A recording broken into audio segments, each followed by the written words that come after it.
ஊடகவியலாளர்கள் அனைவருக்கும் இந்திய கம்யூனிஸ்ட் கட்சியின் தமிழ்நாடு மாநில குழுவின் சார்பில் வணக்கங்கள். என்னுடன் கட்சியின் மாநில துணை செயலாளர் தோழர் ரவி, செயற்குழு உறுப்பினர் வகிதா நிஜாம், செயற்குழு உறுப்பினர் டாக்டர் ரவீந்திரநாத், நிர்வாக உறுப்பினர் லெலி, மாநிலக்குழு உறுப்பினர்கள் டாக்டர் சாந்தி, சிவா, இப்ராஹிம் ஆகிய அனைவர் சார்பிலும் உங்களுக்கு வணக்கம். இந்திய கம்யூனிஸ்ட் கட்சியின் தேசிய குழுவின் முடிவிற்கு இணங்க ஆகஸ்ட் 6ஆம் தேதி துவங்கி 15 வரை நாடு முழுவதும் நடைபயண இயக்கத்தை நடத்த இருக்கிறோம். வேலையில்லா திண்டாட்டம், வறுமை, ஏழ்மை, புலம்பெயர்கிற கூலி தொழிலாளர்கள் இவர்களின் கோரிக்கையை முதன்மைப்படுத்துகிறோம். அதேபோன்று விவசாய தொழிலாளர்களின் கோரிக்கைகள், சிறுதொழில், ஒடுக்கப்பட்ட மக்கள், குறிப்பாக தலித் மக்கள், பழங்குடி மக்கள், பெண்கள் இவர்கள் மீதான தாக்குதலுக்கு எதிராக இந்த பிரச்சார நடைபயண இயக்கம் நடைபெற இருக்கிறது. உள்ளூரில் பல்வேறு தொழில் இன்றைக்கு நசிந்து வருகிறது. சிவகாசியில் பட்டாசு தொழில் நெருக்கடிக்குள்ளாகி இருக்கிறது. திருப்பூரில் நமக்கு பெரும் வருவாயை ஈட்டுகிறது. திருப்பூர் தொழில் நெருக்கடிக்குள்ளாகி இருக்கிறது. கரூர், கோவை இப்படி பல்வேறு இடங்களில் சிறுதொழில் நெருக்கடிக்குள்ளாகி இருக்கிறது. நாடு கடந்த கார்ப்பரேட் நிறுவனங்கள் நமது சிறுதொழில் மீது பெரும் தாக்குதலை தொடுக்கிறது. எனவே இந்த சிறு குறுந்தொழிலை காக்க வேண்டும் என்கிற கோரிக்கைகளை முன்மொழிந்தபடி இந்தியா முழுவதும் நடைபெறுகிறது அந்த பிரச்சார இயக்கம். தமிழ்நாட்டிலும் 10 தினங்கள் நடைபெற இருக்கிறது. ஆகஸ்ட் 15 தேசிய கொடியை ஏற்றி இந்த பிரச்சார நடைபயணம் நிறைவடைய இருக்கிறது. தேசிய தலைவர்கள் பொதுச் செயலாளர் டி ராஜா, அமர்ஜித் கவுர், ஆனி ராஜா, பாண்டா இந்த 4 தேசிய தலைவர்களும் ஆகஸ்ட் 15 நிறைவு நாள் நிகழ்ச்சியில் பங்கேற்க இருக்கிறார்கள். அந்த இடங்கள் குறித்து பத்திரிகைகளுக்கு தனி செய்தியாக அது அன்றைக்கு அறிவிக்கப்படும். செப்டம்பர் 1 ஒரு பிரம்மாண்டமான பேரணி தலைநகர் டெல்லியில் நடைபெற இருக்கிறது. இந்த பிரச்சார பயணத்தின் நிறைவாக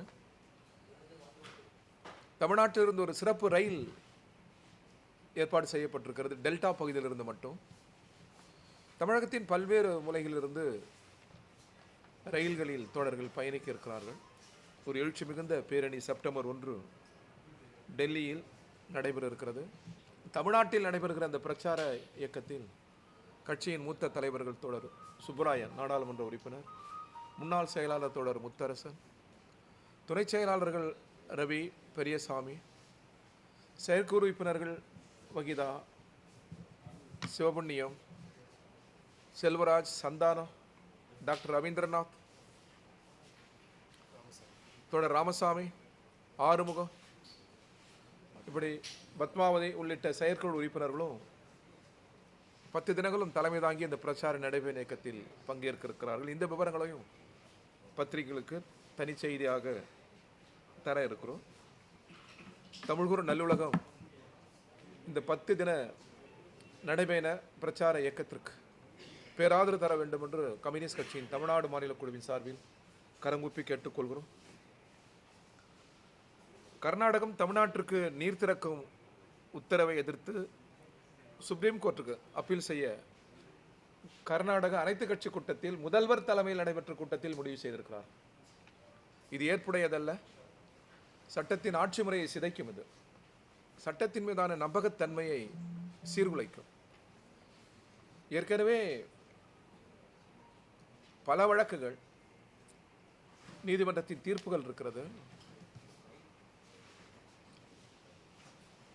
காவிரி மேலாண்மை வாரியத்தின் வழிகாட்டுதலும் தீர்ப்பும் இருக்கிறது. இவை யாவும் தமிழகத்திற்கு உரிய நீரை தர வேண்டும் என்றுதான் தீர்ப்புகள் கூறுகிறது. ஆனால் இன்றைக்கு அந்த நீதிமன்ற தீர்ப்பை எளிதில் கடந்து செல்கிற, காவிரி மேலாண்மை வாரியத்தின் வழிகாட்டுதலை எளிதில் கடந்து செல்கிற முயற்சியில் இன்றைக்கு கர்நாடக அரசு ஈடுபடுவது ஏற்புடையதல்ல. இயற்கையின் கருணையால் இப்பொழுது மழை பொழிகிறது, அணைகளுக்கு ஆபத்து என்கிற காரணத்தினால் நீரை திறந்து விடுகிறார். தமிழ்நாட்டின் கோரிக்கையை ஏற்ற அல்ல, நீதிமன்றத்தின் வழிகாட்டுதலை ஏற்ற அல்ல. எனவே இது நல்ல முறை அல்ல. இது வெறும் குடிநீர் பிரச்சனை அல்ல, இரு மாநிலங்களின் உறவு சம்பந்தப்பட்டது, நமது தொன்மையான நட்பு சம்பந்தப்பட்டது. தமிழ்நாட்டில் இருப்பவர்கள் லட்சக்கணக்கான கன்னட மொழி பேசுகிற, தெலுங்கு மொழி பேசுகிற, கேரள மொழி பேசுகிற மக்கள் இருக்கிறார்கள். அவர்கள் அனைவரும் ஒரு குடும்பம் போல் வாழ்கிறோம். எனவே நீர் அனைவருக்கும் தேவை. தமிழ்நாடு எப்பொழுதுமே பெங்களூரின் குடிநீர் தேவைகளை கணக்கில் கொள்ளாமல் இல்லை, அதை நாம் மதிக்கிறோம். ஆனால் நீர் போதுமான அளவு நீர் இருக்கிற பொழுதே இல்லை என்கிற கர்நாடக அரசின் அந்த வாதங்கள் ஏற்புடையதல்ல. தமிழ்நாட்டிற்குரிய தண்ணீர் நெருக்கடி காலங்களில் நீதிமன்றத்தின் வழிகாட்டுதலின்படி வழங்க வேண்டும் என்பதில் இந்திய கம்யூனிஸ்ட் கட்சி உறுதியாக இருக்கிறது. கர்நாடகாவில் கூட்டப்பட்ட அனைத்து கட்சி கூட்டம் போல் தமிழ்நாட்டிலும் அனைத்து கட்சி கூட்டத்தை முதல்வர் கூட்ட வேண்டும். அதில் ஒருமித்த கருத்து வராது, எனவே நாங்கள் கூட்டவில்லை என்று சொல்லப்படுகிற கருத்து ஏற்புடையதல்ல. தமிழ்நாட்டில் அனைத்து கட்சிகளும் ஒரே கருத்தில் இருக்கிறார்கள், தமிழ்நாட்டிற்கு தண்ணீர் கிடைக்க வேண்டும் என்று, நீதிமன்ற தீர்ப்பை அமுலாக்க வேண்டும் என்று. எனவே தமிழ்நாடும் இதில் ஓரணியில் ஒற்றுமையாக இருக்கிறது என்பதை நாம் உணர்த்துவதற்கு, சட்டத்தின்படியான நமக்குரிய நீரை பெறுவதற்கு அனைத்து கட்சி கூட்டத்தை முதல்வர் கூட்ட வேண்டும் என்று நாங்கள் கேட்டுக்கொள்கிறோம்.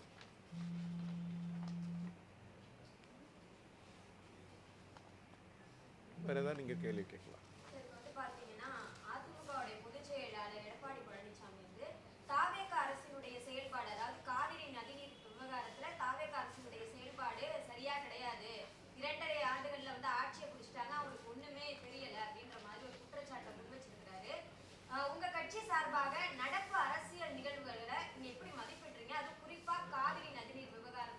இல்லை, முதல்வர் அனைத்து கட்சி கூட்டத்தை கூட்ட வேண்டும், சம்பந்தப்பட்ட அமைச்சர் பதிலளிக்க வேண்டும். அமைதி காப்பது நல்லதல்ல, அது ஏற்புடையதல்ல. ஆனால் இந்த காவிரி நதிநீர் பிரச்சனையில் தமிழ்நாடு அரசாங்கத்தை விட எப்பொழுதுமே வஞ்சிப்பதும் ஏமாற்றுவதும் கர்நாடக அரசு தான். எனவே அது திசை திரும்பிவிடக்கூடாது. ஆனால் தமிழக அரசாங்கத்தினுடைய முயற்சிகள் போதுமானதல்ல. எதிர்கட்சிகளை அனைத்து கட்சியை கூட்டி கருத்தறிய வேண்டும். இவ்வாறு பத்திரிகையாளர்கள், ஊடக அன்பர்கள் கேள்விகள் எழுப்புகிற போது சம்பந்தப்பட்ட அமைச்சர் பதிலளிக்க வேண்டும் என்று நாங்கள் கேட்டுக்கொள்கிறோம்.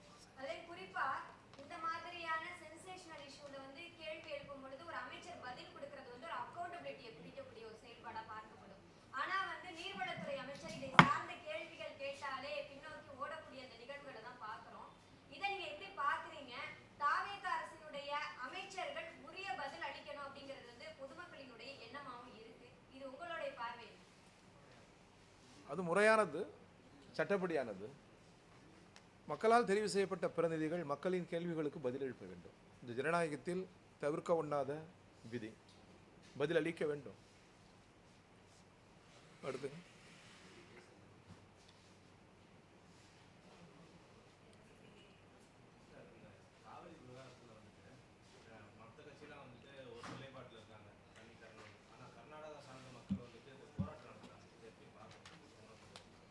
இல்லை, நம்மளும் போராட்டம் நடத்துகிறோம். நம்ம தேவைக்காக போராட்டம் நடத்துகிறோம்.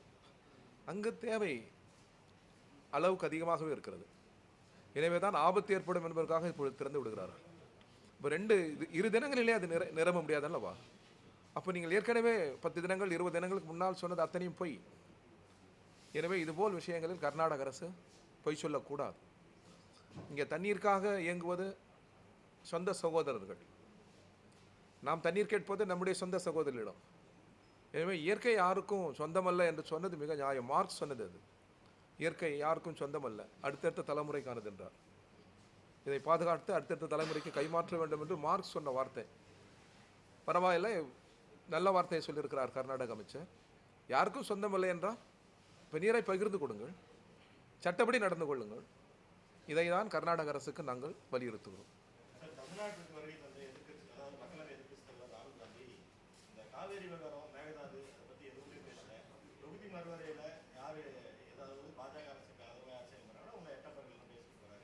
தேசிய அளவில் நீங்கள் கூட்டணியில் இருக்கீங்க, கர்நாடகாவில் காங்கிரஸ் ஆட்சியில் இருக்கு,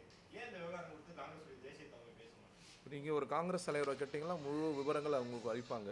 ஆனாலும் கூட அவர் சொன்னதில் ஒரு நல்ல அரசியல் இருக்கிறது. பிஜேபி எதன் பொருட்டும் ஆதரித்து விடக்கூடாது. பிஜேபி அரசியல் சாசன நெறிகளை மீறுகிறது, நாடாளுமன்ற ஜனநாயகத்தை நெருக்கடிக்குள்ளாக்குகிறது, மதச்சார்பின்மையை சிதைக்கிறது.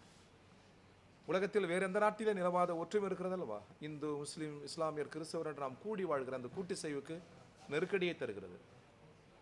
எனவே எதன் பொருட்டும் பிஜேபியை ஆதரித்து விடக்கூடாது என்கிற அந்த கருத்தில் எங்களுக்கு உடன்பாடு உண்டு. மற்ற விஷயங்களை நீங்கள் அவர் குறித்து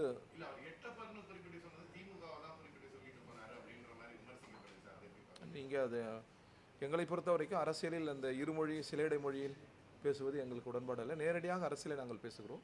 இது நீங்கள் காங்கிரஸ் தலைவர்களை கேள்வி கேட்கிறது.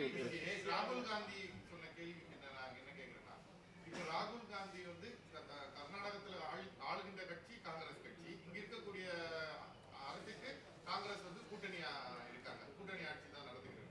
ஸோ ராகுல் காந்தி தலையிட்டா அதுக்கு ஒரு சுமூகமான ஒரு தீர்வு கிடைக்கும் அப்படின்றத நம்புறாங்க. ஸோ அன்புமணியும் தொடர்ச்சியா இதை தான் சொல்லிட்டு இருக்கிறார்.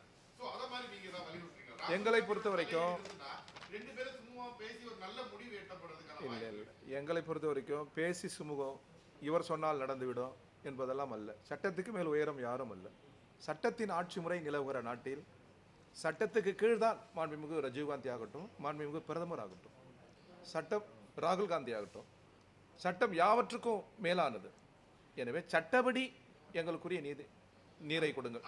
நீதிமன்ற தீர்ப்பின்படி எங்களுக்கு தண்ணீரை தாருங்கள். இருவர் பேசி தீர்த்து விடுவார்கள், யாரோ ஒரு கருணையால் இது திறந்து விடும் என்பதெல்லாம் அல்ல. இது எங்கள் உரிமை. இது கருணை இல்லை. நான் என்ன சொல்றேன்னா சார், இப்போ ராகுல் காந்தி நேரடியாக அவங்க சொல்லல. அதை நீங்க வந்து சட்டம் ஏற்கனவே தீர்ப்பு இருக்கு, தீர்ப்பை நீங்க வந்து ஒபே பண்ணுங்க அப்படின்னு சொல்லிட்டு அங்க இருக்கக்கூடிய சிஎம் ஏன் சொல்ல மாட்டாருன்றதும் அவரை தான் கேட்கணும். நாங்கள் சொல்லணும்னு கேட்டுக்கொள்கிறோம். சட்டத்தின்படி நீதிமன்றத்தின் வழிகாட்டுதலின்படி தண்ணீர் எங்களுக்கு வேண்டும் என்று நாங்கள் கேட்கிறோம். ஏன் அவர்கள் தயங்குகிறார்கள் என்பதை நீங்க தான் கேட்கணும் அவங்க கிட்ட. சொல்லுங்க சார். அது மட்டும் இல்லாமல் பொதுமக்களினுடைய பிரச்சனைக்காக அவங்க வந்து போராடக்கூடியது அவங்களோட ஜனநாயக உரிமை. மனு கொடுக்கும் பொழுது வரைக்கும் காவல்துறை எதுவும் சொல்றது கிடையாது. ஆனா நாளைக்கு போராட்டம்னா இரவு வந்து நீங்க போராட்டம் நடத்தாதீங்க, அனுமதி இல்லை, அந்த மாதிரியான விஷயங்களை உட்புகுத்துறதா ஒரு தகவல் நமக்கு கிடைச்சிருக்கு. இப்போ காலையில ஒரு போராட்டத்துக்கு போயிட்டு வந்தோம், மீனவர் பிரச்சனை, அவங்களும் இதே மாதிரியான விஷயத்த பதிவு பண்றாங்க. போராடக்கூடியவர்களை அந்த போராட்டங்களை ஒடுக்க நினைக்கிறதா தாவேக அரசு அப்படின்ற ஒரு கேள்வி எழுப்பப்படுது. இதுக்கு உங்களுடைய பதில்? போராடுவது சட்ட உரிமை, சட்டம் நமக்கு வழங்கி இருக்கிற உரிமை. இது ஒன்றும் கருணை அல்ல. பிரிட்டிஷ் ஏகாதிபத்தியம் ஆட்சியில் இருந்தபோதே போராடி பெற்ற உரிமை அது. எனவே இது சலுகையும் அல்ல, யாருடைய கருணையும் அல்ல, இது உரிமை. இன்னும் சொல்வதென்றால் பல நாடுகளில் நாங்கள் தொடர்ந்து வலியுறுத்துகிறோம், சில இடங்களை ஒதுக்கி வைத்து போராட்டத்திற்கான வழிவகைகளை அரசே செய்ய வேண்டும். அரசுக்கு அதில் கூடுதல் பொறுப்பு இருக்கிறது.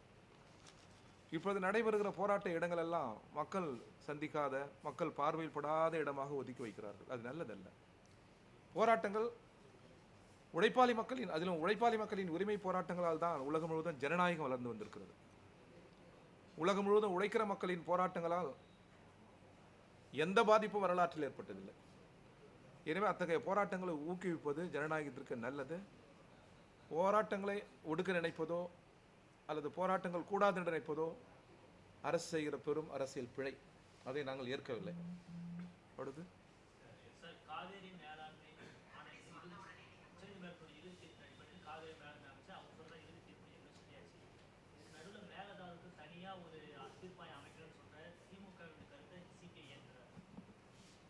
மேகதாது அணை கட்டப்படக்கூடாது, கட்ட முடியாது, கட்டக்கூடாது, கட்ட முடியாது. அது சட்ட விரோதம். அது சட்டத்தை சிதைப்பது.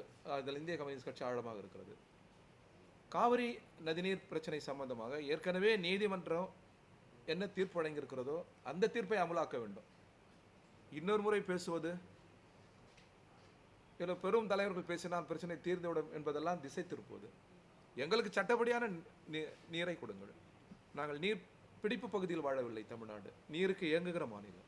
கேரளா போல், ஆந்திரா போல், கர்நாடகம் போல் நீர்பிடிப்பு மாநிலம் அல்ல தமிழ்நாடு. டெல்டா அது தமிழ்நாட்டின் உயிர். எனவே காவிரி எங்கள் உயிர். காவிரியை யாரும் அணை போட்டு தடுக்க முடியாது. தடுத்தா என்ன ஆகும்? தடுத்து பாருங்களேன். இப்போ நிறுத்துங்களேன். நீங்கள் கர்நாடக அரசு இப்போ நிறுத்த சொல்லுங்கள் தண்ணியை. ஏன் நிறுத்த முடியாது? பொங்கி வருகிற காவேரி தமிழ் மண்ணுக்கு வந்தால்தான் காவேரி. தமிழ் மண்ணில் காவிரி கால் பதித்தால் தான் காவிரி முழு பொருள்படும். இயற்கை நீதி ஆகட்டும், சட்டப்படி ஆகட்டும், தமிழ்நாட்டிற்கு காவிரி மிக மிக அவசியம்.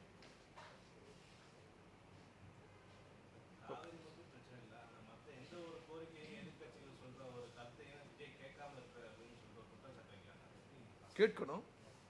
விவசாயிகள் பிரதிநிதிகள் அழைத்து அவர் பேசணும்னு நாங்கள் அறிக்கை விட்டுருக்கிறோம். விவசாயிகள் தங்கள் கோரிக்கைகளுக்காக போராடுகிற போது முதல்வர் அந்த பிரதிநிதிகளை அழைத்து பேச வேண்டும் என்பது இந்திய கம்யூனிஸ்ட் கட்சியின் அழுத்தமான கருத்து. தொழிலாளர்கள், கூலி மக்கள், ஏழைகள், எளியவர்கள் நிறைந்த தமிழ்நாட்டில் அவர்கள் கோரிக்கைகளுக்காக போராடுகிற போது அரசு செவிமடுக்க வேண்டும். முதல்வரையும் இதர அமைச்சர்களையும் சந்திப்பதற்கு வழிமுறைகள் எளிதாக்கப்பட வேண்டும். இது நாடாளுமன்ற ஜனநாயக நாடு. இந்த நாடு நம்முடைய நாடு. இங்கே மக்கள் அதிகாரம்தான். எனவே தங்களால் தெரிவு செய்யப்பட்ட தங்கள் பிரதிநிதிகளை பார்ப்பதற்கு அதிகார வர்க்கத்தின் தடைகள் கூடாது, எளிதாக்கப்பட வேண்டும் என்பது கம்யூனிஸ்ட் கட்சியின் நீண்ட நெடுங்கால் கோரிக்கை. அதில் நாங்கள் உறுதியாக இருக்கோம். சில நேரங்களில் சில அமைச்சர்களை பார்க்கிறார்கள், பல நேரங்கள் நான் சொல்வது முதல்வரை. அமைச்சர்கள் பலரும் பார்க்குறாங்க, கோரிக்கைகளை கொடுக்குறாங்க, நம்ம அந்த பத்திரிகைகளை பார்க்குறோம். முதல்வர் சந்திக்கணும். முதல்வர் சென்று சில இடங்களை பார்ப்பது, ஆய்வு செய்வது என்பது வேறு. முதல்வரே பிரதிநிதிகளை அழைத்து பார்த்து பேசணும். டாக்டர் கலைஞர் அவ்வாறு செய்வார்.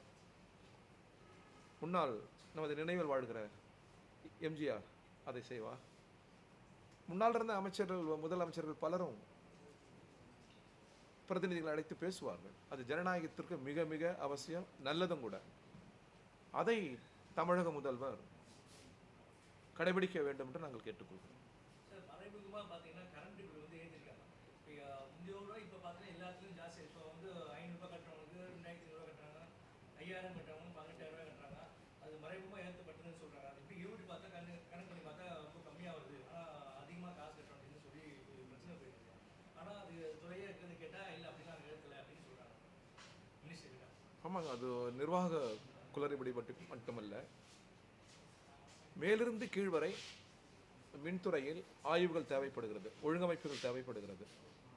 எளிய மக்கள் எதன் பொருட்டும் பாதித்து விடக்கூடாது. நான் வாழ்கிற எங்கள் வீட்டுக்கு அருகில் கூட சாதாரண ஜனங்கள் அதிகமாக, வழக்கத்திற்கு மாறாக அதிகமாக மின்கட்டணம், அளவுக்கு அதிகமான மின்கட்டணம் வருகிறது. இது ஒரு முறைகேடு, நிர்வாக ஒழுங்கீனம். இதில் கூடுதல் கவனம் செலுத்த வேண்டும் மின்துறை என்று நாங்கள் கேட்டுக்கொள்கிறோம்.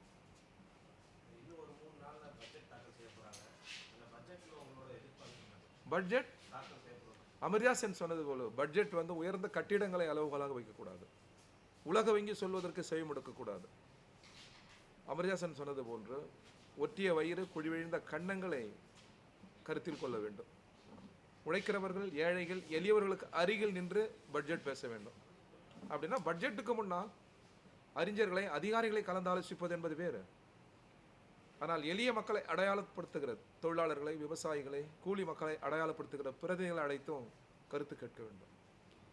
அறிஞர்களுக்கு இல்லாத நல்லறிவும் அனுபவ அறிவும் வாழ்நாளெல்லாம் அந்த உழைக்கும் மக்களுக்காக போராடுகிற அமைப்புகளுக்கு இருக்கும், அதன் தலைவர்கள் இருக்கும். அங்கேயும் கருத்தறிய வேண்டும் என்று நாங்கள் கேட்டுக்கொள்கிறோம்.